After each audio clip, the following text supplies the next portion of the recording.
Hello, my dear students. This is Ritesh Sir Somaya, your English teacher. Good morning, good afternoon, good evening.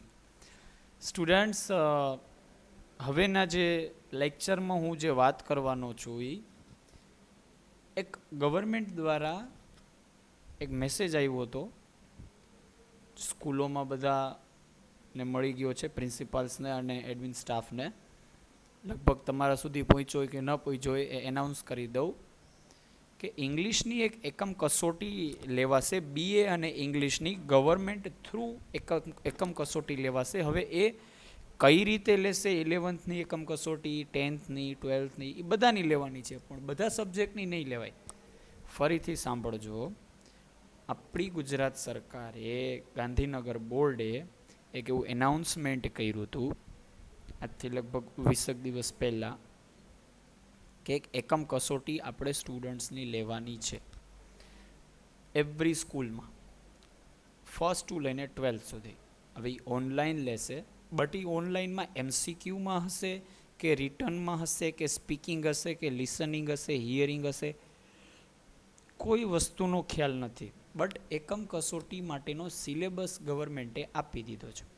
એમાં તમારા 11th અંદર ઇંગ્લિશની એક એકમ કસોટી લેવાશે.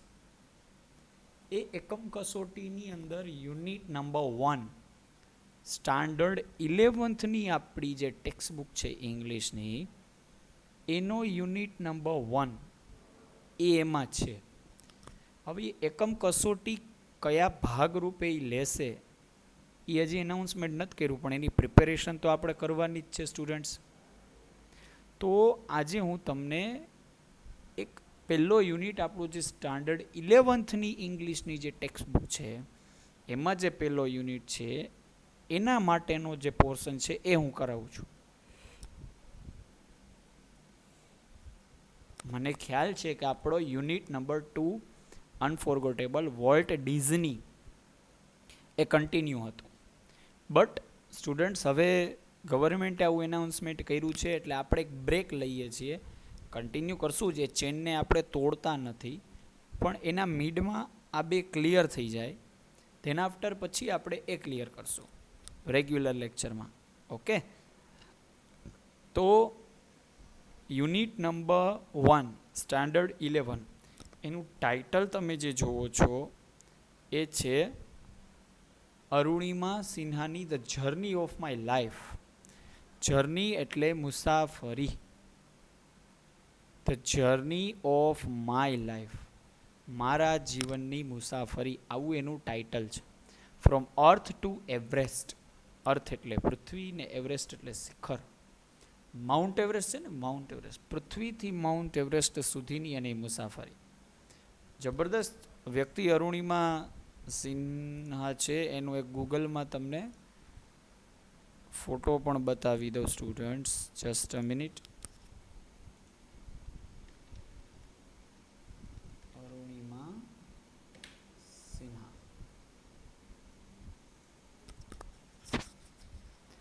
જો આ છે અરુણિમા. આ વ્યક્તિનું હું બીજું વધારે કાંઈ કહું એના કરતાં શોર્ટમાં એટલું ચોક્કસ કહી દઈશ, નરેન્દ્ર મોદી સાહેબના સાથેનો ફોટો, અમુક ફોટોસ તમને બતાવું તો જો આના ઉપરથી થોડું તમને હાઇલાઇટ થાય પછી હું તમને કહું. દેખાય આમાં કંઈ? અરુણિમા સિન્હા આપણી ઇન્ડિયાની ફર્સ્ટ એવી એમ્પ્યુટી એટલે અપંગ, પહેલી એવી અપંગ ફિમેલ કે જેને માઉન્ટ એવરેસ્ટ સર કર્યો. છોકરાઓ, માઉન્ટ એવરેસ્ટ એક પગ નથી, એને તમે પિક્ચરમાં જોવો, છતાંય એને આખો માઉન્ટ એવરેસ્ટ કે જે બરફથી આખો ભરેલો, કડકડતી ઠંડી, અને ત્યાં પગ ખૂપી જાય. એવરેસ્ટનો જો તમને સીન બતાવું ને,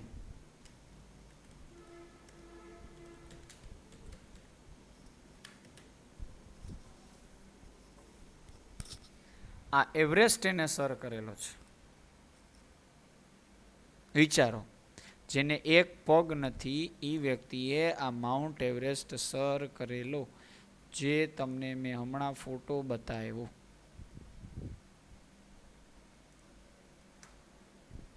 યસ, જો કેટલી કેટલી અલગ અલગ મીટરની ઊંચાઈએ અલગ અલગ એના કેમ્પ આવેલા છે. અને આવી જગ્યાએ એણે પોતે અપંગ છે છતાંય માઉન્ટ એવરેસ્ટ સર કર્યો. ઇટ્સ અ પ્રાઉડ ઓન અસ, કે આપણા માટે બહુ ગૌરવની વાત છે કે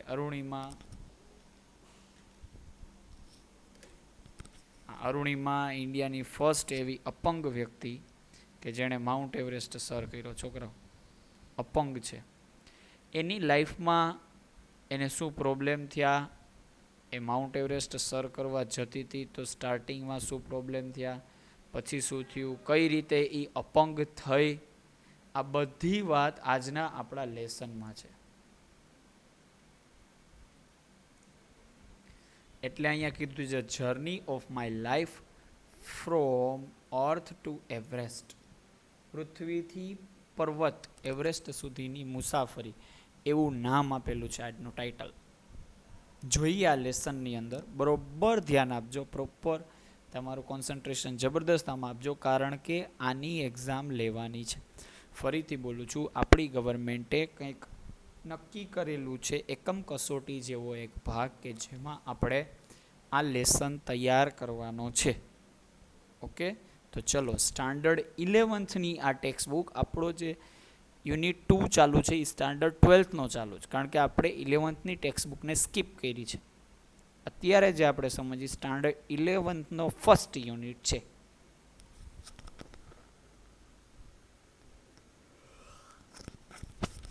ઓકે, ચલો. Arunima Sinha was a national level volleyball player.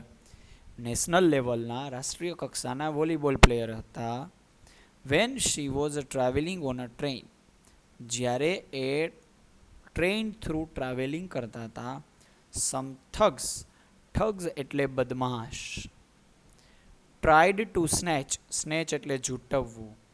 હવે આ યુનિટ જો તમારે 11થની ટેક્સ્ટબુકનો ખર્ચો નથી કરવાનો, જો તમારે પણ આ યુનિટને સ્ટડી કરવો હોય ને તો ગૂગલમાં જઈ, પ્લે સ્ટોરમાં જઈ એટલું જ લખજો શાળા મિત્ર.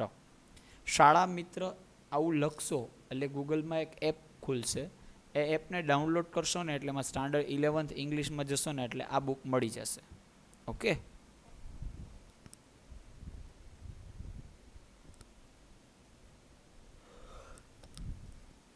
snatch her golden chain.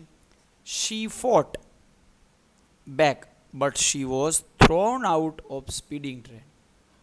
She fought back. A fighting એને ચાલુ કરી, but was thrown out of the speeding train. એને ફાઇટ કરી જોરદાર. કંઈક એવી ટ્રેનમાં ફાઇટ હશે, શું હશે હમણાં ડીપમાં એક્સપ્લેન કરશે. પણ એમ કે છે કે ચાલુ ટ્રેને, સ્પીડિંગ ટ્રેન એટલે ચાલતી ટ્રેને એને જોરદાર ફાઇટ કરી, પણ એ થ્રોન આઉટ થઈ ગયા, બહાર ફેંકાઈ ગયા. And lost her left leg, અને એને પોતાનો ડાબો પગ ગુમાવ્યો. This happen when she was 24. આ ક્યારે બન્યું? એ માત્ર ને માત્ર 24 વર્ષના હતા ત્યારે. However this accident never affected Har spirit. However એટલે તેમ છતાં પણ એના એક્સિડન્ટથી જરાય અફેક્ટ ન થઈ. અફેક્ટ એટલે અસર. એના સ્પિરિટને, એના જુસ્સાને જરાય અસર નથી થઈ. At all India institute of medical science. આ નામ યાદ રાખજો સ્ટુડન્ટ્સ, દિલ્હીમાં આવેલી એક હોસ્પિટલ છે. All a India, I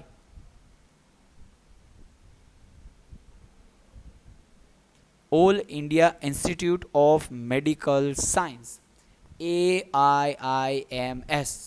all India institute of medical science, Delhi. An artificial leg was fitted. Artificial એટલે કૃત્રિમ પગ એને ત્યાં લગાવવામાં આવ્યો. અ યર લેટર, એક વર્ષ પછી. She was રીટ્રેન. રીટ્રેનનો મતલબ શું? ટ્રેનિંગ આપે ને એને રીટ્રેન કહેવાય. પુનઃ તાલીમ લેવા માટે એક જ વર્ષમાં તૈયાર થાય છે. એઝ અ માઉન્ટેનર, પર્વતારોહક તરીકે તૈયાર થાય છે. And became the first female, પહેલાં એવા ફિમેલ બને છે વિથ એન આર્ટિફિશિયલ લેગ, કે જેનો કૃત્રિમ પગ scale to mount Everest. Mount એવરેસ્ટને સર કરવા માટે એ તૈયાર થાય છે. This is uh unforgettable story. આ એની ભૂલી ન શકાય તેવી અનફોરગોટેબલ સ્ટોરી છે ઓફ હોપ, એની આશા, એની કરેજ, એની હિંમત, ઇન્સ્પિરેશન, એની પ્રેરણા. Let's read 4 scene of her life. ચાલો આપણે એની લાઈફના 4 સીનને સમજીએ, અલગ અલગ 4 ભાગમાં એને સમજીએ. Narrate in her oven words. Narrate એટલે વર્ણન કરેલું. એના જીવનના 4 અલગ અલગ તબક્કાઓ અહીંયા આપણને એણે પોતાના શબ્દોમાં વર્ણવેલા છે. તો ચાલો એને સમજીએ. Scene 1. I head started dozing.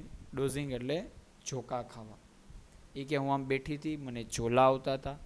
My eyes were closed but my mind was awake. મારી આંખો તો બંધ હતી પણ મારું મન અને મગજ છે ને જોરદાર પાવરફુલ હતા, જાગૃત હતા.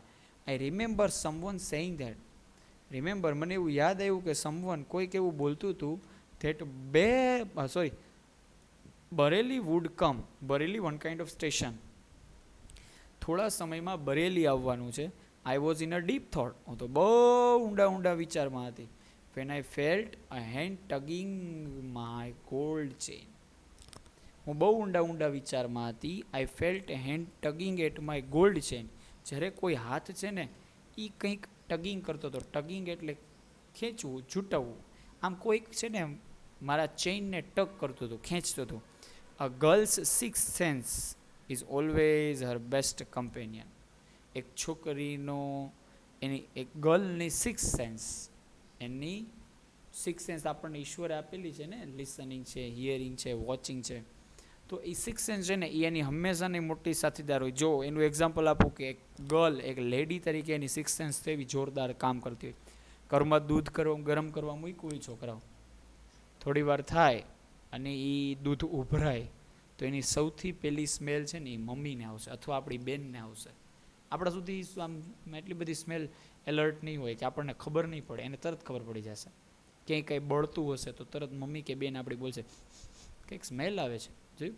એની સિક્સ સેન્સ ઓલવેઝ એની સાથે જ હોય. I instinctively open my eyes. મેં તરત જ મારી આંખોને ઓપન કરી. And saw 4 or 5 young men around me. 4 થી 5 લોકો મારી આસપાસ ઊભા હતા. There drunken looks. એ લોકોનો લુક, એનો દેખાવ કેવો હતો? તો ડ્રંકન, પીધેલા હતા.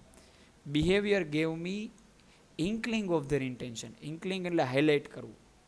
એના વર્તનને હાઇલાઇટ કરી દીધું કે એ લોકોનો ઇન્ટેન્શન શું છે. ઇન્ટેન્શન એટલે ઈરાદો.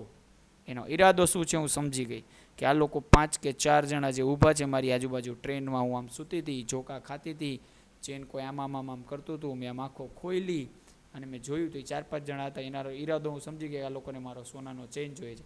આઈ stood up in a flash. Flash એટલે એક ઝટકામાં, એક પલકારામાં ઊભી થઈ ગઈ. To tell them that I had no intention to parting with my chain, parting with my chain. મેં એને ગુજરાતી ભાષામાં મારા ઈશારાથી એને સમજી દીધું કે હું કોઈ જાતનો ભાગ પાડવા માગતી નથી ચેનમાં, હું આપવા નથી માગતી, તમને ચેન નહીં આપવું એમ. So they come together at me. Together એટલે સાથે. એ લોકો સાથે મળીને મારી તરફ આવ્યા. ઇવન ધો the compartment was full. Even ધો એટલે આમ છતાં, તેમ છતાં, છતાં પણ. આખો કમ્પાર્ટમેન્ટ. કમ્પાર્ટમેન્ટ એટલે શું થાય સ્ટુડન્ટ્સ? તો કે ભાગ.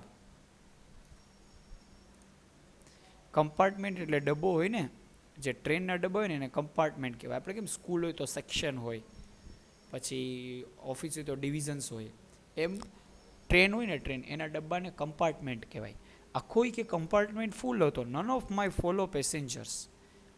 નન ઓફ, એક પણ મારા ફેલો પેસેન્જર, મારી સાથેના મુસાફરો હતા. Got up to even inquire. એક પણ વ્યક્તિ ઊભી ન થઈ વોટ વોઝ હેપનિંગ. વિચાર કરો કે એક પણ વ્યક્તિ ઊભી ન થઈ કે શું બની રહ્યું છે. Forget about their coming to my risk. કોઈ પણ વ્યક્તિ મારી રિસ્ક લેવા ઊભી નથી. પછી તો હું ભૂલી ગઈ કોઈ ઊભું ન થાય તો કાંઈ નહીં, ચલો જવા દો, કાંઈ વાંધો નહીં કે ન ઊભા થાય તો. હવે શું કરે છે? એક સેકન્ડ હું આ ઇરેઝ કરી લઉં.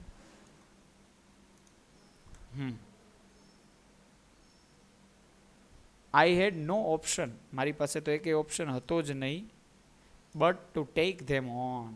પણ પછી તો મેં એને સામે ફાઇટ કરતા બતાવ્યું.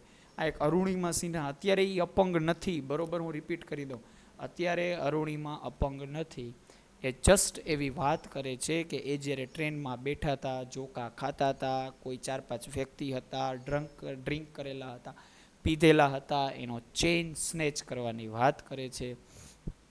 કંઈક જૂટવે છે, એની આંખો ખોલે છે, જોવે છે તો ઓલા લોકોને ચેન જોતો હતો પણ અરુણિમા ચેન આપવા તૈયાર નથી થતી અને એની આજુબાજુના લોકો પણ એને સપોર્ટ નથી કરતા. હવે શું થાય? સો આઈ કોટ યુથ, એટલે કે મેં તો એક જણાને તો પકડો, યુથ એટલે યુવાન, એક યુવાનને પકડો, who was trying to says me up, જે મારી પાસેથી સાઇઝ મી અપ આમ છૂટવવાની ટ્રાય કરતો હતો. એને તમે કાટલો જઈ લો બાય કોલર, જોયું? એને કોલરથી પકડો એન્ડ પુશ્ડ હિમ બેક, મેં એને ધક્કો મારી દીધો. આઈ કિક્ડ અ કપલ ઓફ અધર્સ, પછી તો મેં બે જણાને, એકને ધક્કો માર્યો, બે જણાને કિક મારી. એન એક્સેપ્શનલ બેટલ, એક્સેપ્શનલ એટલે અણધારેલું, વિચાર્યા વગરનું, આમ જોયું ન હોય, વિચાર્યું ન હોય એવી એક લડાઈ ચાલુ થઈ. Had began inside the train on move. On move એટલે ચાલુ ટ્રેને, ચાલુ ટ્રેન એક સરસ મજાની ફાઇટિંગ ચાલુ થઈ. તો વુલ્વ્સ મેડ અનધર એટેમ્પ. વુલ્ડ એટલે શું થાય? વુલ્વ એટલે શિયાળ. એ શિયાળો છે ને, મતલબ કે એ કઈ ત્યાં કોઈ શિયાળ આવ્યા નહોતા, પણ આ જંગલી જાનવર જેવા ડ્રંકન કરેલા લોકો હતા એને કહે છે કે એ લોકોએ અનધર એટેમ્પ્ટ કર્યો, બીજી ટ્રાય કરી ટુ સ્નેચ માય ચેન, મારા ચેનને છૂટવવાની. સ્ટીલ આઈ રેસિસ્ટેડ એટલે વિરોધ કરવો, તો હું તો વિરોધ કરતી હતી. Until one of them driven by a frenzy gave me an extra hard kick. એમાંથી એક પાછો જનુની, ફ્રેન્ઝી એટલે જનુની, એક જનુની માણસે પાછી મને એક જોરદાર કિક મારી. યુઝિંગ ઓલ હિઝ ફોર્સ, એને પોતાની હતી એટલું બધું બળ વાપરીને મને કિક મારી. ઓફ બેલેન્સ, આ વખતે મારું બેલેન્સ ઓફ થઈ ગયું. I could not recover in time. In ટાઈમનો મતલબ સમયસર, સમયસર હું મારું બેલેન્સ ન રાખી શકી. આઈ લિટરલી ફ્લ્યુ આઉટ, સ્વાભાવિક રીતે હું બહાર ફેંકાઈ ગઈ. ઓફ ધી ટ્રેન, ટ્રેનની બહાર ફેંકાઈ ગઈ. Steel holding my mobile phone, મારા હાથમાં મેં મોબાઈલ ફોન પકડી રાખ્યો હતો. I was mid air when I flew right into another train. I was mid-air. Mid-air એટલે હવામાં, હું હવામાં હતી. ફોર એક્ઝામ્પલ કેવું થયું કે એણે કોઈ કે કિક મારી ને એટલે એ દરવાજાની બહાર ફેંકાણા, અરુણિમાસીના બહાર ફેંકાણા ને તો એ આમ હવામાં ફેંકાણા, મિડ-એરમાં. When I flew right into another train moving on, અને કેવું થયું, એ ટ્રેનની બહાર ફેંકાણા અને અચાનક બીજા બાજુમાં પાટા હતા એની ઉપર ચાલુ ટ્રેને બીજી ટ્રેન આવતી હતી. ઓ બાપરે, my body in hit moving still. હવે એનું બોડી કેવું થાય, એ આમ બહાર ફેંકાય અને બીજી ટ્રેન આવતી હોય તો સામે કેમ આમ ભટકાય ને, સામી ટ્રેને ભટકાણા, અહીં ભટકાણી, એવી રીતે થયું. રીબાઉન્ડેડ એટલે ભટકાઈને પાછું આવ્યું ટુ માય ટ્રેન. મારી ટ્રેનમાંથી મને ધક્કો માર્યો તો બહારની ટ્રેને ભટકાણી, બહારની સાઈડ ગઈ તો ટ્રેન આવતી હતી તો એની યાર ભટકાણી પાછી. Oh my God, this પિંગ pong must have continued. આ પિંગ પોંગ છે ને, અથડામણ, એ થોડી વાર ચાલુ રહી ટુ સેવરલ સેકન્ડ્સ બિફોર ગ્રેવિએશનલ. આ પિંગ પોંગ થોડી વાર ચાલુ રહી બિફોર ગ્રેવિએશનલ ફોર્સ. ગ્રેવિએશનલ ફોર્સ એટલે લખો ગુરુત્વાકર્ષણ બળ. પુલ્ડ મી ડાઉન. ક્યાં સુધી ચાલુ રહી? તો કે જ્યાં સુધી ગુરુત્વાકર્ષણ બળે મને ખેંચી ન લીધી ત્યાં સુધી. Despite my efforts my left leg fell on the track. Despite એટલે તેમ છતાં પણ, આટલી મહેનત કરી તેમ છતાં પણ મારો લેફ્ટ લેગ છે એ ટ્રેક ઉપર કપાઈ ગયો. ખચ, that was the sound of my leg getting chop. Chop એટલે કપાઈ જવું, કટ થવું. બસ આ જ રીતે મારો પગ કપાઈ ગયો. There was no one to hear my intense scream. Intense એટલે તીવ્ર. ત્યાં કોઈ નહોતું મારી આ સ્ક્રીમને, સ્ક્રીમ એટલે ચીસ, બૂમ, મારી આ બૂમ સાંભળવાવાળું કોઈ નહોતું. આઈ લે મોશનલેસ. મોશનલેસ એટલે હલનચલન કર્યા વગર. હું તો હલનચલન કર્યા વગર ફોર અ વાઇલ લખો. ફોર અ વાઇલ એટલે થોડી વાર માટે. Watching the red tail light. થોડી વાર માટે હું તમને પડી રહી અને એ સુધી રેડ ટેલ જો રેડ ટેલ ટ્રેન હોય ને, ટ્રેન એને લાસ્ટમાં, એને છેલ્લા ડબ્બામાં પાછળ લાલ લાઇટ હોય. એ અન્ટિલ ઇટ ડીમ એટલે ઝાંખું થવું, ત્યાં સુધી કે હું જોતી રહી ટ્રેનને, જ્યાં સુધીની લાલ લાઇટ છે ને ઝાંખી ન થઈ જાય, ફેડેડ ન થઈ જાય, સાવ ઝાંખી.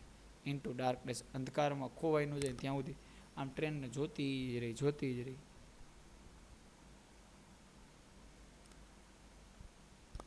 Then I fainted. Fainted એટલે બેભાન થઈ જવું. Scene number 2. ચાલો. I was admitted to AIIMS Delhi, મને all India institute of medical science, એમાં મને એડમિટ કરવામાં આવી.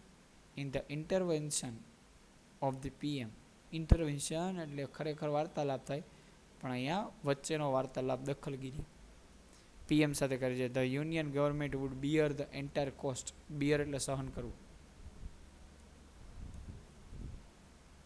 The union government would bear entire the cost of my treatment. આ યુનિયન ગવર્મેન્ટ કે મારી જેટલી ટ્રીટમેન્ટની કોસ્ટ થતી હતી ને કિંમત એ બધી એણે પોતે નક્કી કરી લીધી, સહન કરી લીધી, ચૂકવી દીધી. Soon AIMS begin is issuing daily medical bulletin on my status. થોડા જ સમયમાં એ મેડિકલવાળાએ બુલેટિન પણ આપ્યું. બુલેટિન એટલે ટૂંકો અહેવાલ પણ આવ્યો. I was told that young people auto driver કે મેં કીધું યંગ પીપલ યુવાનોને, ઓટો ડ્રાઈવરને, રોડ સાઇડ વેન્ડર એટલે ફેરિયાઓને, વેર કેરિંગ આઉટ કેન્ડલ માર્ચ. એ બધા તો કેન્ડલ માર્ચ લઈને નીકળી પડ્યા. વિચાર કરો, ઓટો રિક્ષાવાળા, ફેરિયાઓ, ડ્રાઈવરો આ બધા હાથમાં મીણબત્તી લઈને નીકળી ગયા. Galvanise support. ગેલ્વેનાઇઝ એટલે જોરદાર એને સપોર્ટ કર્યો. Galvanise for me and pre for my recovery. જોયું, એને સપોર્ટ કર્યો અને એની રિકવરી માટે પણ પ્રાર્થના પણ કરી. With the help of best and latest technology gradually. પણ એને લેટેસ્ટ ટેકનોલોજીના સપોર્ટથી એને ગ્રેજ્યુઅલી એટલે ધીમે ધીમે આઈ સ્ટાર્ટેડ રિસ્પોન્ડિંગ.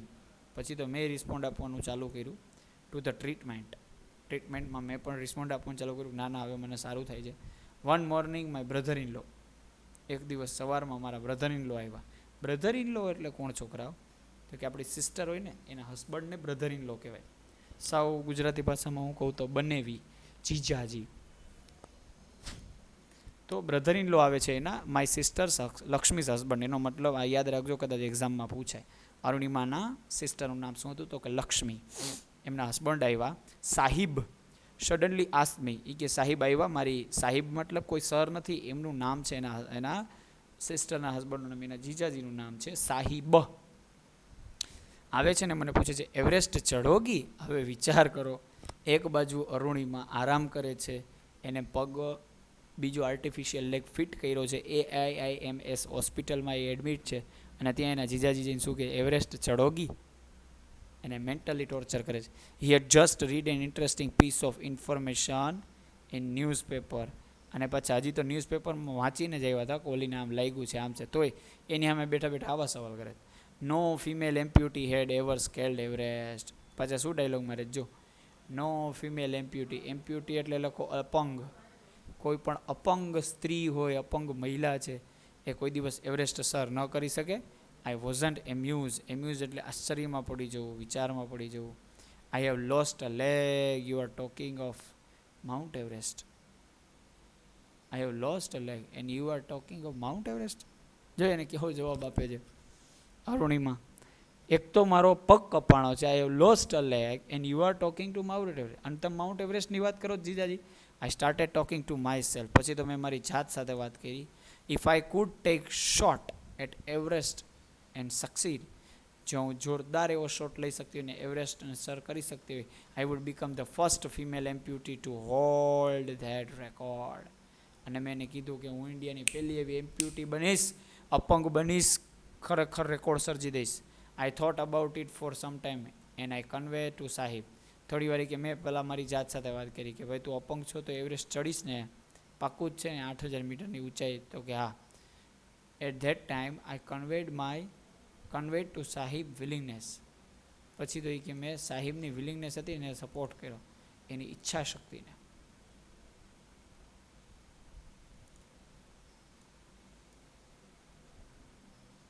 એક second. To take up the challenge. પછી તો મેં નક્કી કર્યું કે આની ચેલેન્જ તો ગમે એમ કરીને પૂરી કરવી. ઠીક હે હમ કરેંગે. એ કે મેં કહી દીધો, જવાબ આપી દીધો, ચલો હમ કરેંગે. I said I now had something look forward. પછી મેં મારી જાતને કીધું કે હવે તારે કંઈક આગળ વધવાનું છે, લુક ફોરવર્ડ, આગળની બાજુ જોવાનું છે. Mission, a goal, a reason to dream, સપનાનું કારણ. I was not going to be easy. મારી જિંદગીમાં કાંઈ ઇઝી આવ્યું જ નથી. But throughout my life nothing to come easy. ભલે આ કાંઈ અઘરું હતું પણ મારી જિંદગીમાં એ કે કાંઈ સહેલું આવ્યું નથી. I feel like I was Born again. મને તો એવું ફીલ થતું હતું કે મારો ફરીથી જન્મ થયો. Then I started waiting for my artificial limb. મેં મારા આર્ટિફિશિયલ લેમ્પની રાહ જોવાનું ચાલુ કર્યું. It finally arrive. જ્યારે આવી ગયો, આઈ વોઝ ઓવર જોય. અને મારો કૃત્રિમ પગ આવ્યો ને ઠેકડા મારવાનું મેં ચાલુ કર્યું. The artificial leg felt almost like my real leg. આ કૃત્રિમ પગ છે ને લગભગ મને એવું લાગ્યું કે મારો આર્ટિફિશિયલ લેગ જેવો જ હોય, સોરી ઓરિજિનલ લેગ જેવો, my real leg. I could hardly feel the difference. માંડ તો મને એમાં ફેરફાર દેખાતો હતો, કારણ કે એ કૃત્રિમ પગ હતો ને એ ઓરિજિનલ પગ જેવું જ કામ કરતો હતો. I started falling in love with stranger. Stranger એટલે અજાણ. આ અજાણ વ્યક્તિની સાથે, અજાણ પગની સાથે મારો રિશ્તો પ્રેમનો થઈ ગયો. whom I was wedded for life, જેની સાથે મારે જિંદગી આખી જોડાવાનું હતું. I had set my eyes on mountain. મારી આંખોને, મારી દ્રષ્ટિને મેં માઉન્ટેન ઉપર ગોઠવી દીધી. And needed to prepare myself with the help of stranger. અને આ સ્ટ્રેન્જરની મદદથી, આપણા ખોટા પગની મદદથી આપણે એ માઉન્ટ એવરેસ્ટ ચડવાનો છે એવું મેં મનોમન નક્કી કર્યું. ચલો students, there are 4 scenes, 4 scene છે, બટ અહીંયા 2 સીન સાથે કમ્પ્લીટ કરીએ. નેક્સ્ટ ટાઈમ ફરીથી મળશું. ત્યાં સુધી બાબા, ટાટા, સી યુ સૂન.